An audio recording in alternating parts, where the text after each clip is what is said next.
Ladies and gentlemen, welcome to another episode of the Give and Go podcast with your hosts, Raj and Sharma, and I got my boy, Jordan Taylor. How you doing? Hey man, I'm good, man. What a crazy day today at the trade deadline. This is an emergency special podcast for the listeners because, man, we got so much to talk about today. The emergency. We're going to give you some information and go do something with it for the remainder of your fantasy basketball seasons and beyond. That's right, man. Wasn't that exciting of a trade deadline, Rajan? Yeah? Do you know what the hell just happened in Cleveland? Who is even on the roster anymore? This is madness. It was like, hey, look, Cleveland made a deal. Hey, look, Cleveland made another deal. Oh, shit. It's Cleveland again? Oh, my God. They shipped out anyone and everyone. No one was left behind. It's just, man, this is crazy. Should we get into this thing, Jordan? My phone was blowing up all day, and I felt like I was single again. It was too much. Could not handle it. Had to turn the phone off. Could not handle the amount of messages coming out of the fucking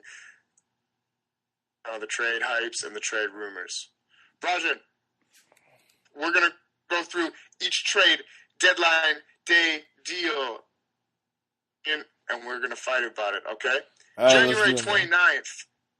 First trade of the trade deadline. Pistons acquire Blake Griffin, Willie Reed, and Bryce Johnson for Tobias Harris, Avery Bradley, the giant Boban Marjanovic, a first-round pick, top 4 protected, and a 2019 second-round pick. Rajan, Pistons-Clippers superstar exchange. Yeah, man, this is definitely, I think, a trade that was won by the LA Clippers, in my opinion. Blake Griffin, he's got a huge contract. He's was traded basically for, multiple starters. They got a first-round pick out of it, and as we've been seeing right now, man, like, first-round picks are so valuable. Nobody's willing to give up a first unless it's something of really, really great value. So I think they did pretty well for themselves here, man. And Tobias Harris, Avery Bradley, like Boban, they're good players, man. What do you think? So what's the deal with expiring contracts these days? Is Avery and Tobias? I think they're coming up fairly soon. I know Avery's a rental. I think Tobias has only got a couple years left.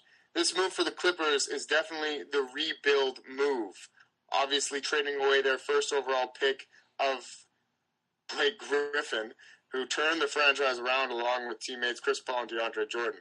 But I have to disagree because the Clippers have now just given themselves a middling talent, and I don't understand their strategy moving forward.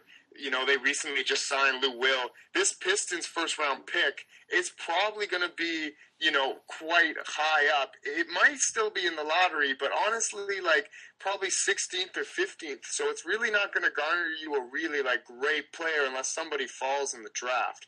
I think the Pistons won this trade. And the reason I say that is because I've had a couple days to watch the Pistons play after this, and they've rattled off 5 straight wins. Blake Griffin is a superstar, albeit a fragile superstar. Now Detroit has their de facto go-to. Stan Van Gundy's got his Dwight Howard back. He's got his star player. That is huge for a team like the Pistons who have yet to build a superstar out of the draft. They were capped out in space. Now they got Blake Griffin. They can move forward because they got him on a long-term deal. It's playoffs or bust in Motor City, baby.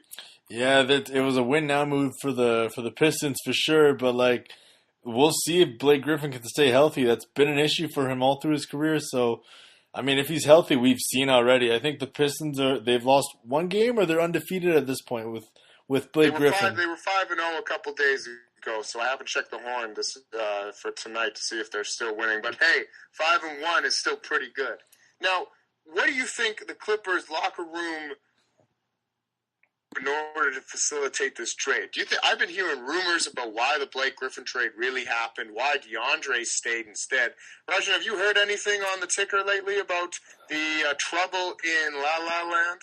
Well, I think this move was mostly made for future cap space reasons, and because, quite frankly, LA is a big market, and I think that they feel they can lure a top free agent to come play in LA and provide an alternative to the LA Lakers, who are overshadowed by LeVar Ball. So I think they're trying to create an environment that can bring in more talent and sign somebody who maybe they think will give them a better chance to win than Blake Griffin would at that max contract. Who do you think's more upset at the time? Blake Griffin saying, "I want to get moved away," or the Clippers going, "We need to move Blake Griffin to start this rebuild." Oh Who God, do you think? Who do you think's the more opinionated point here? Blake Griffin. Did you heard about their free agent pitch to him when they made him sign that max contract extension this summer? They took him through a timeline of his life as an LA Clipper. They told him he's going to be a Clipper for life.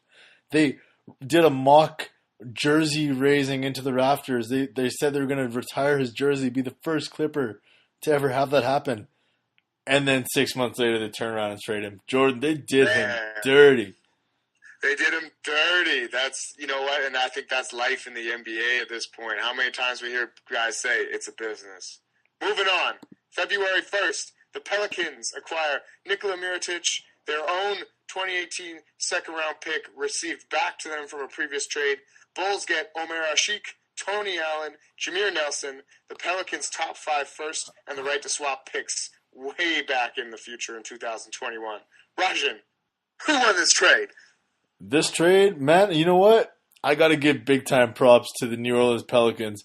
They had a devastating injury. They had Boogie Cousins go down for the season. Boogie! And you know what? They're showing them that, hey, you went down, but that doesn't mean we just quit, give up, and just, move on, Like, they're showing Anthony Davis and they're showing Boogie that they're for real and they want to win games. And they want to win games now. So acquiring Nikola Mirotic, it lets them fill that void a bit. Some of the offensive spark that Boogie brought, Nikola Mirotic is having a career season, and he's going to bring that to them this year. And I think their plan is that they're going to give Boogie the max in the offseason and roll through with this lineup again next year. Jordan, what do you think? I think the Pelicans are doing a really good job trading away all their first-round picks every year because the only time that they have actually drafted players, they've ended up trading them anyway. So props to New Orleans for trying to keep it together. They had to strap themselves because they had to give Nikola Mirotic the next year his player option. I believe that was part of the trade stipulation. But to be honest with you, I think the Bulls are first-round pick for Nikola Mirotic, which is such a huge thing after the big Bobby Portis fight. They get a first-round pick here. They take on some contracts. They're able to move Jameer Nelson for some other pieces. So really, Bulls at a rebuilding stage, Nikola's going to win you games. Nikola had been winning them games since they came back. Yeah. Plus, first-round pick for him, and you can go from there. So I'm going to say win Chicago. All right, cool. That's fair, man. I mean, yeah, Mirotic, he kind of put a halt to the Bulls' tanking plans by himself there. So I think the Pelicans are hoping he'll do the same.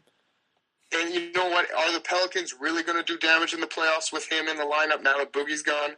No. But I think it's a nice gesture to try and say, we'll try and bring guys in. This isn't a lost season for us. But in my mind, that is still not a championship caliber team. Yeah, and I think this move Get is closer to the trade. Oh, my bad. Go ahead. Oh, no, man. I was just saying, I think this move for them is more of a just to kind of give Boogie and Anthony Davis more reassurance that, you know what, we are serious and we want to prove it to you guys. So they're trying to keep their guys here long term. I think they felt a little pressure to make this deal, to be honest. Yeah, no, that's fair. That's fair. Trade deadline day. Milwaukee Bucks acquire Tyler Zeller. The Brooklyn Nets, acquire Rashad Vaughn, and the Bucks 2017 round pick. I think it's pretty easy to say here this was just a swap. Bucks trying to get some more centers to play for them because they're desperately in need of bigs. Rashad Vaughn, obviously just a piece in there, didn't really pan out the way that the Bucks were hoping he would after a okay rookie season. Raj, anything else to add? Nah, man, let's keep it moving. Keep it moving. Day before the trade deadline, the Hornets acquire Willie Hernan Gomez from the Knicks in exchange for Johnny Bryant, who has been waived, and the Hornets' 2020 and 2021 second-round pick. Rajan, who won this trade? I will talk about this one a little bit because this is a weird trade. As you all know, the original unicorn, Kristaps Porzingis, went down with a season-ending injury, ACL Unicorn. tear. Made that unicorn heal quickly and Yes. return to save. The city of New Save York Gotham flowed and flooded with unicorn tears all night. all night. But this is a strange deal because Porzingis, who's supposed to be the face of that franchise, his best friend on the team was Willie Hernan Gomez. And Really? yeah, they apparently the Knicks had some issues with him where Hernan Gomez and Porzingis would speak to each other in I believe it was Spanish that or maybe Latvian, I'm not sure, but it was a language that the front office did not understand, and I heard they were not too keen on it. So Hernan Gomez, this I thought would be his chance to shine in New York and get some playing time, but as soon as this injury happened, they shipped him right out. So not really the kind of sign you want to be sending to your franchise player there. This is a classic, vintage, mind you, James Dolan, New York Knicks move. Take a budding prospect who might be a pretty good player and trade him for trash. Absolute nothing. Yep. He's behind people on the depth chart. You've got Enes Kanter, who's been playing really well for the Knicks. You've got Kyle O'Quinn. You've even got Joakim Noah. And I mean, they literally traded this guy and signed this 7-foot dude from Vanderbilt to play tonight. And the dude from Vanderbilt had a double-double with 3 blocks. And I mean, I was seeing Willie Hernan Gomez do that for them last year. Mind you, not as consistently. So really, I think the project was moving on. We've seen what we need to see. We're not convinced he's going to be better than any of the players we got on the roster now. We could go get him in free agents at any time. Yeah, no doubt, man. So we'll see what happens. The Knicks are, as per usual, a mess. So let's keep it moving. Only time will tell. Headline day, February 8th, the Sacramento Kings acquire the Brazilian Kevin Durant, Bruno Caboclo from the Toronto Raptors in exchange for Boogie's best Sacramento friend, Malachi Richardson. Rajan, what happened here? We were 1 year from being there. 2 years and 2 years being away. We waited patiently, and they got rid of him. This was the year, Jordan. He was 2 years away from being 2 years away. So all I can say is, man, if if the Kings decide to keep Bruno, he will be unleashed next year. The Brazilian Kevin Durant. The Brazilian Kevin Durant will wreak havoc on the NBA and not just in the G League. So, as a Raptors fan, you know what? Good riddance. Oh, man. What are the Raptors blogs saying about this? Anyone shedding a tear for Bruno garbage time minutes? We shed a tear for not drafting Rodney Hood. I'll tell you that much, man. Bruno has no NBA talent. Why did the Raptors even make this trade? Like, they're standing past the deadline. What is the purpose of Malachi Richardson other than he's got 1 year of additional rookie contract on left than Bruno? No. Bruno's not going to command a lot of money. But, I mean, are they just really scared that, they'd rather get something for him than nothing? No, Jordan, this is so where the Raptors are right now with their cap space, they had about $1 million to spend until they hit that luxury tax. So with this deal, they shed a little bit of salary, and now they can be players in the free agent market because now they have about $2.2 million in cap space to sign a veteran player who might get waived after this trade deadline here. So I think this is a move to try and put themselves in a better position to go after some players that might become available, say a Vince Carter who might get bought out, say another player like Joe Johnson who might get bought out. They're trying to make money moves for a little bit later on in the season, Jordan. I don't dance now, I make money moves. Hey. All right. Moving forward, Atlanta Hawks acquire Sheldon Mack and some cash money from the Washington Wizards for a heavily protected 2019 second-round pick. Keep it moving, Jordan. Keep it moving. Why are we even talking about this one? Nah, we don't need to talk about that. Let's get to the juicy stuff here, Jordan. The Brooklyn Nets acquire Dante Cunningham from the New Orleans Pelicans for Rashad Vaughn. Rashad Vaughn being traded earlier in the year from the Bucks, as may have noticed in our previous conversation for Tyler Zeller. Nets get a injured, lengthy small forward. Pelicans acquire some more guards and more centers. Man, New Orleans knows where it's at. Anything else to add? Nope. Let's keep moving. Keep it moving. The Chicago Bulls acquire Noah Vonleh and some cash, and the Trailblazers acquire the draft rights to Milovan Rakovic. Now, this one's interesting to me because now the Bulls are basically getting another power forward to kind of replace the minutes that Nikola Mirotic let up. The dude's only 23, 21? Yeah, he was fairly raw. a highly touted prospect coming out of college. But his rebounding numbers are about 12 per 36 minutes. So he's got that figured out. So, I don't think the door's shut on Noah Vonleh. I wouldn't say he would be a superstar, but definitely he could be more than a role player. And now on the Bulls, he gets to exercise that. Yeah. Trailblazers, in my mind, definitely doing this just for more money. Portland's all about saving money all the time. Can't believe how much they trade people away just to get under that salary cap. And this actually puts them below the luxury tax, so they won't be paying tax this year. So that's a big incentive for the Blazers here. And for the Bulls, it falls in line with their youth movement. They add another young prospect with high upside, so we'll see what happens with these young baby Bulls, man. Young baby Bulls. Miami Heat acquire Luke Babbitt. The Atlanta Hawks acquire injured Okaro White, who had recently a leg injury. I believe he broke something. He's not going to be back till much later in the season. His aspirations for playoffs are done. Rajan, Luke Babbitt played for the Heat a couple of years ago, didn't he?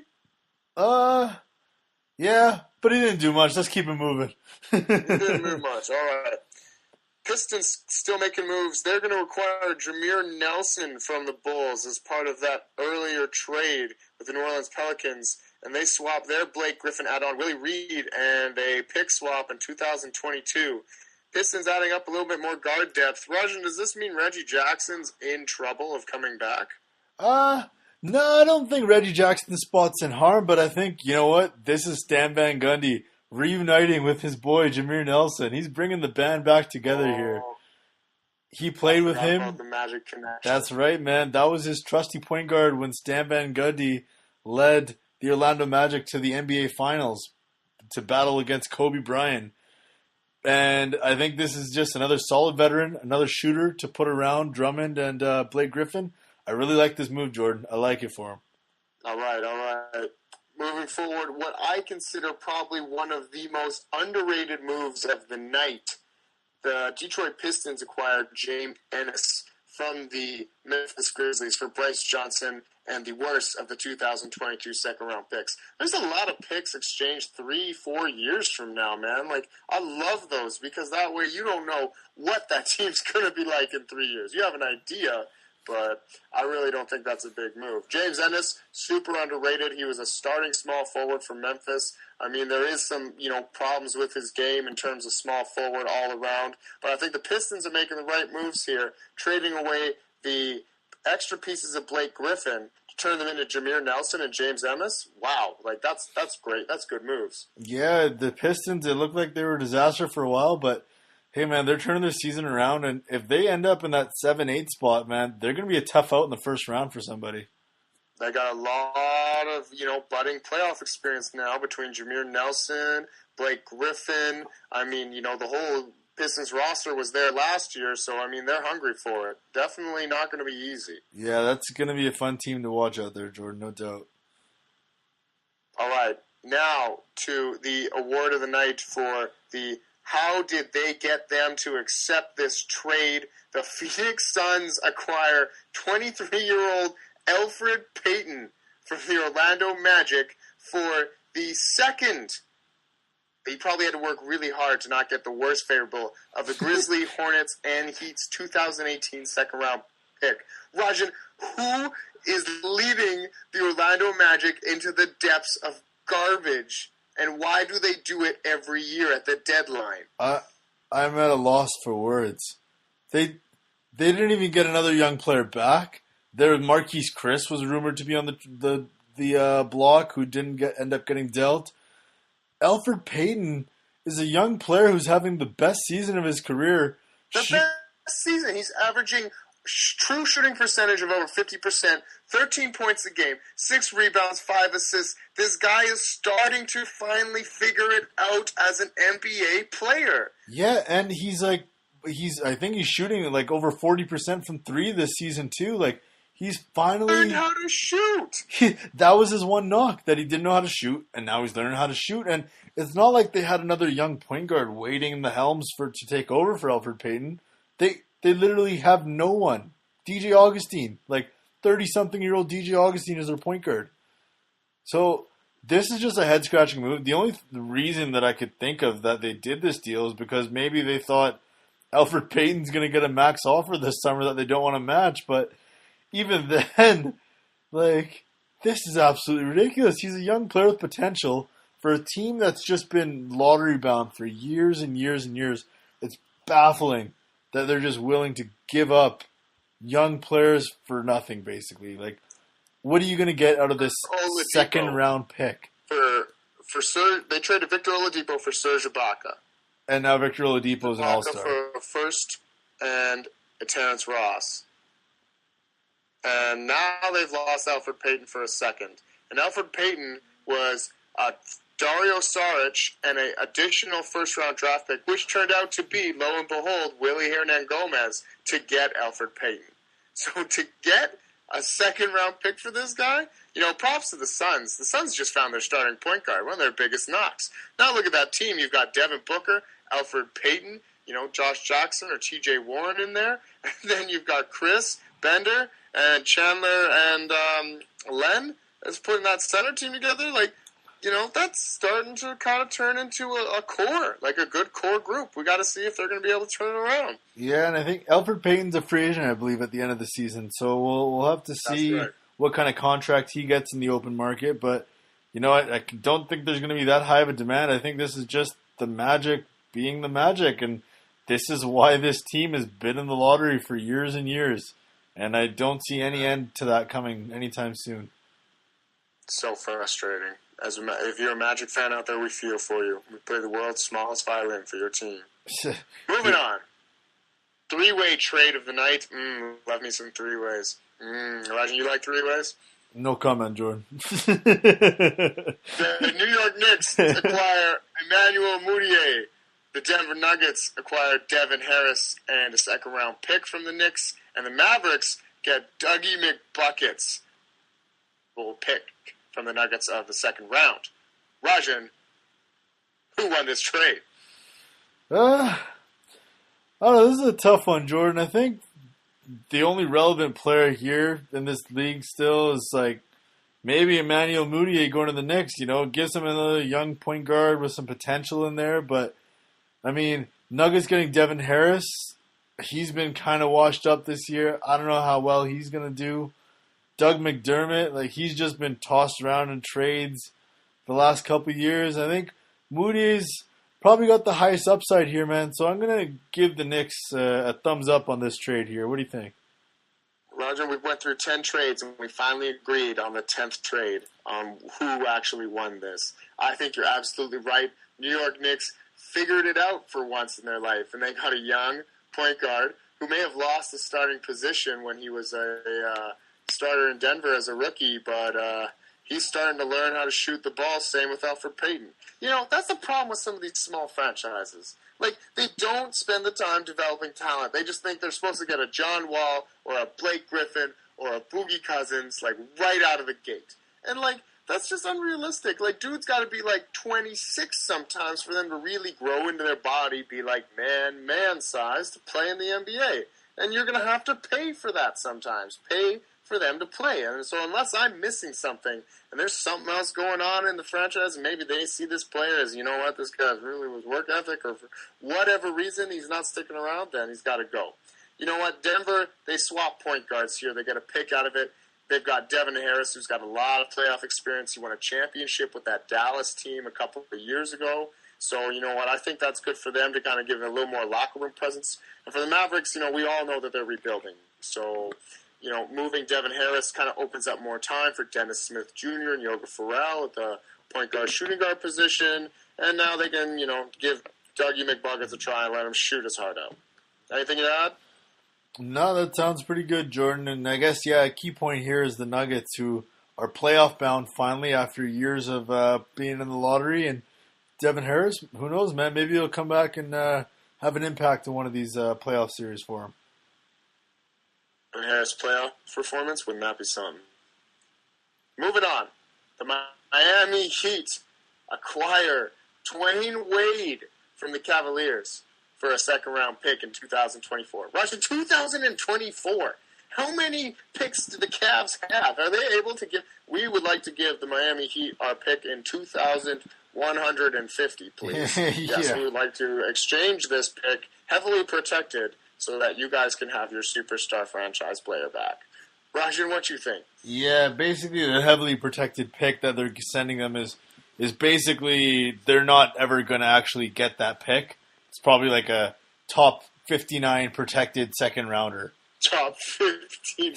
So if the Cavs are the best team in the league, that is the only way the Heat will actually get this pick. I think this is more about Cleveland and Dwayne Wade and Miami and LeBron really all coming to a consensus here and just deciding that this Dwayne Wade project in Cleveland is not working and that he needs to go back home to finish out his career and to live out his legacy as the best player in Miami Heat history.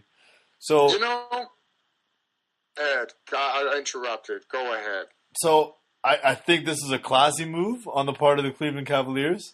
I'm hearing like LeBron and everybody had like buy-in on this deal before it happened. It wasn't just hey LeBron, take this. We're sending your best friend away. I think everybody was in on this and agreed that this was the best thing to do at this time.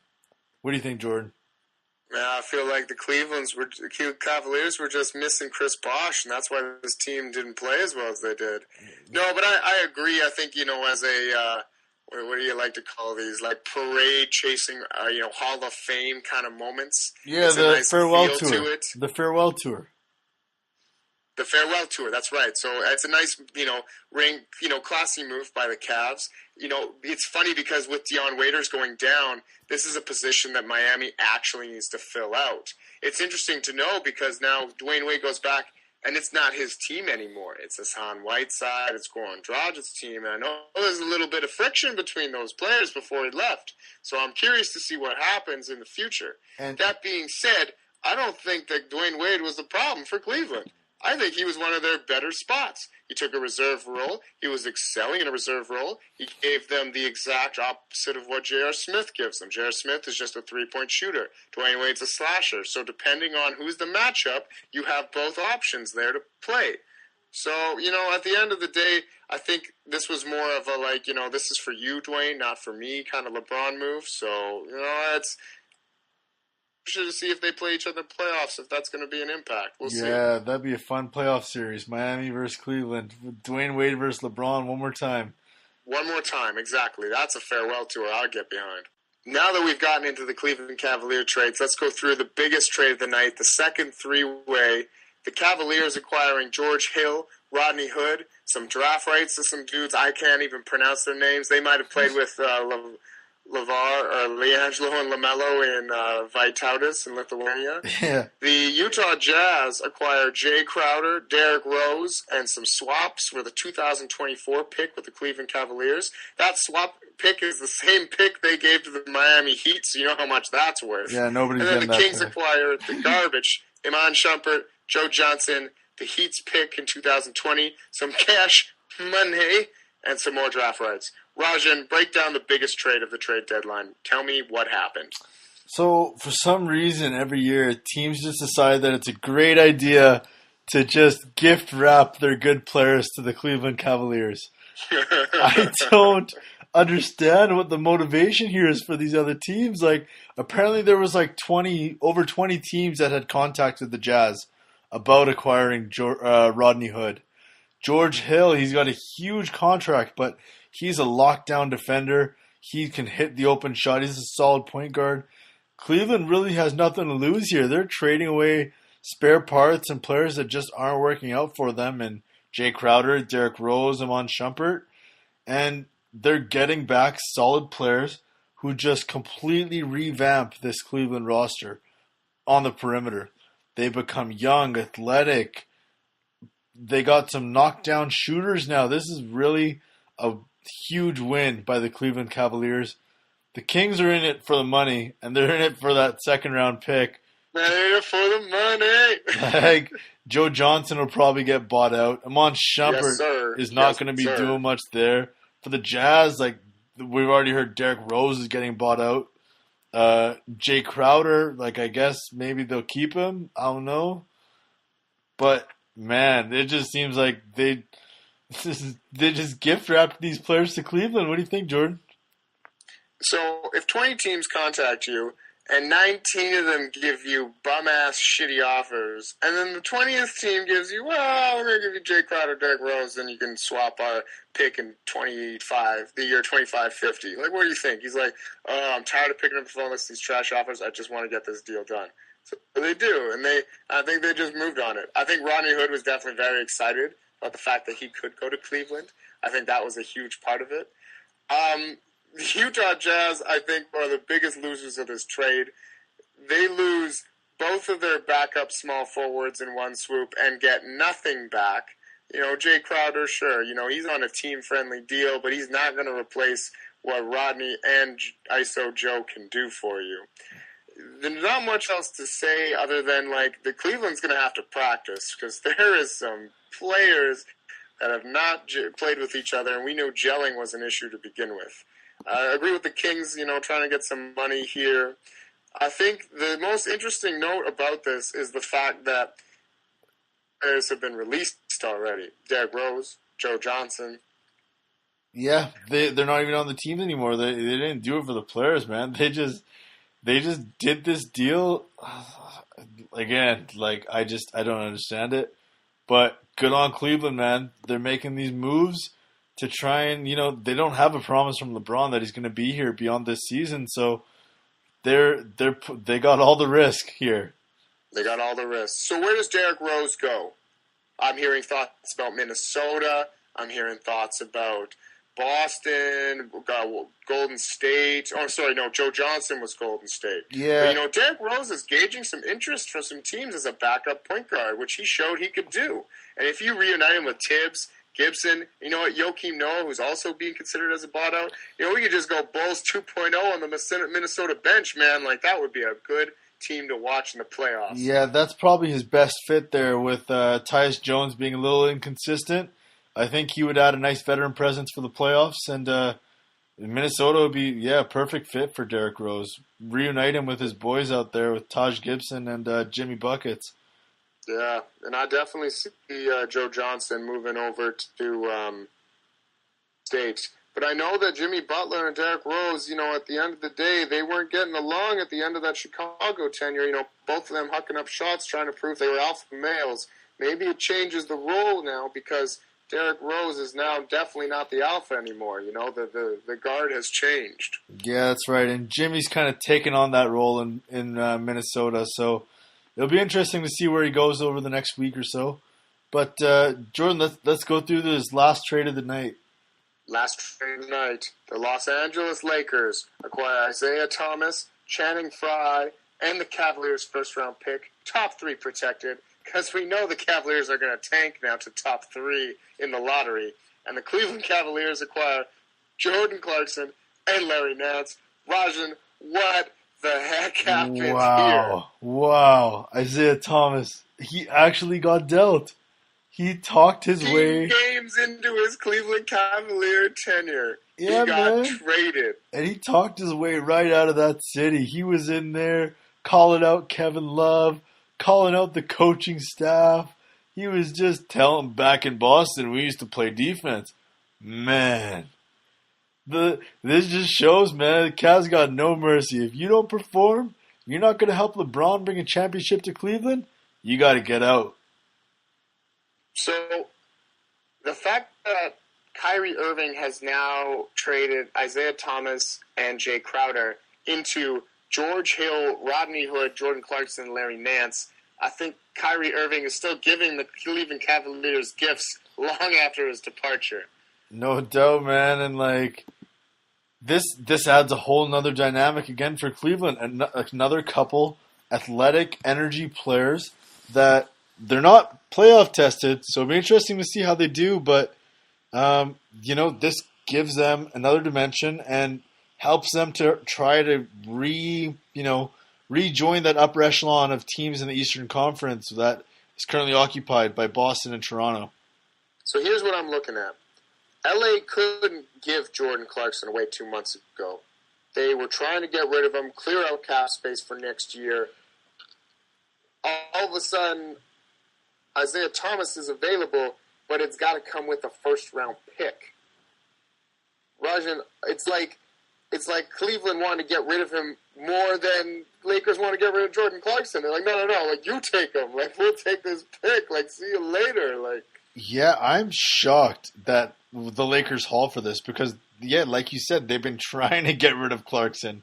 And they're like, oh, man, we're probably going to have to include Nance in the deal, too, to sweeten the pot. And here the Cavaliers are giving them a first-round pick out of it, too. And Isaiah Thomas, who, by the way, like, they didn't really give him much of a chance here to fit in with this team. Like, he's returned for what, like 2 weeks? He's been back for about 2-3 weeks. And, like, so you know what? This is a move that the Lakers, if this pans out for them, Isaiah Thomas was an MVP candidate last year. So if he's able to return to anywhere near that level, this is crazy. And on top of that, they now have cap space to sign 2 max free agents.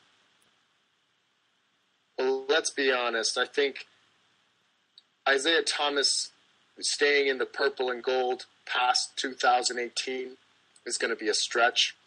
I think he is going to become a free agent, and I don't think he's going to command the money that he thought he would do after being a superstar candidate in Boston.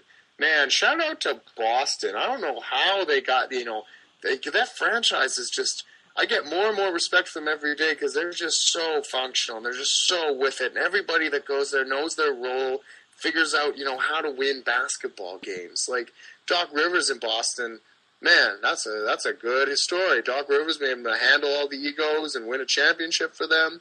He comes to L.A. and there's problems. Like, it's a testament to the franchise over there, how well they're, able to swap players in and out and continue to win. Yeah, and some of it may have been luck, but they just scout well and they get rid of the players at the right time. It's been impressive, man. But it'll be interesting to see what happens now in Cleveland as they have a completely revamped roster. I think they've got 5 players, maybe 4 players left from their championship team.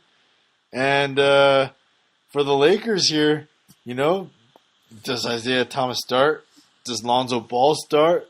What's going to happen with them? They've got these first-round picks. They've got cap space. Did the Cavaliers just open up enough cap space for the Lakers to sign LeBron this offseason? Wouldn't that be something? Cleveland gives them the golden in terms of free agent salary money. Yeah. So that they can sign away LeBron James. That's funny. I heard a funny analogy about this today as well, Jordan. It's like when there's a guy trying to steal your girlfriend, and in response you go and buy him a gym pass. That's kind of that's kind of what's gone on here, So oh, shit. That's kind of what's gone on here. The Cavs might have just set the Lakers up to steal their mans, Man, steal your man. Rajan, before we go for the end of our podcast, tell me who some of the teams that you expected to make trades ended up standing pat at the deadline you're most disappointed with. I definitely thought that the Boston Celtics would make some kind of move. And I was kind of surprised to see them stand pat just because I think that last game they just played with Toronto kind of exposed them a little bit that maybe they might not have the offensive firepower to compete with some of these top teams. And I really thought they'd try and make a move for like a Tyreek Evans or something like that, or make a hard push for Lou Will. and that never materialized. So I'm kind of shocked that they didn't try to go all in. How about you, Jordan? Who are you most surprised by? Celtics standing pat at the deadline was an interesting thing to watch. They're 40-16, so I wasn't as concerned with them. I'm looking at a little bit further down the standings in the East, the Charlotte Hornets, who we heard so much rumbling out of the Buzz City, or shall I say buzzing, in terms of a Kemba Walker, Dwight Howard deal along with another salary to add on. And we heard a lot of rumblings that those were going to go over to Cleveland in exchange for a lot of their overpriced players, as in Tristan Thompson, J.R. Smith, Amon Shumpert. And then could you imagine, like, LeBron bringing in, like, Nicholas Batum or a Michael Gilchrist or a Marvin Williams along with Kemba Walker and Dwight Howard? Man, that would have been a headline. You know, Rodney Hood, George Hill, these guys are all good, but those guys are, like talent, real talent. Yeah, that would have really moved them back into the top contending, stratosphere with the Golden States and the Houstons of the world. But absolutely, as it stands right now, I don't know, Jordan. Do you think this Cavs team has what it takes to come out of the East? They're sitting in third. They're one game back from the Bucks and the Wizards for fourth and fifth. So right now, it's literally a battle for them. They could fall very quickly if this experiment doesn't work out. Do they make the playoffs? Yes. Do you not want to face Cleveland in the first round? Yes. However, I think this has seriously taken a hit into their championship contention rankings, because it's hard to put a team together with one new player. Now imagine you've got 5 new players and you've got 4 months to get yourself ready for the biggest games of your life. I just think that that's going to be a serious issue for them. All the other teams standing pat, they've got a core in place that knows how to play with each other. I think it's going to be a real issue. Yeah, man. As it stands right now, I think Boston and Toronto are still ranked above Cleveland even after these deals. So, yeah. All right, that's been our NBA trade deadline emergency podcast. Thank you for listening. This has been another episode of the Give and Go podcast with your hosts, Rajan Sharma and Jordan Taylor. You can find us on Facebook and Twitter and Instagram under the tag Give the letter N Go podcast. If you want to listen to us, we're on SoundCloud, YouTube. We're even on the App Store now. You can check us out at iTunes or the Google Play Store. Android or Apple, we like both. Find us at Give N Podcast. Now remember, we've given you the information. Now go do something with it. Give and go. And we out.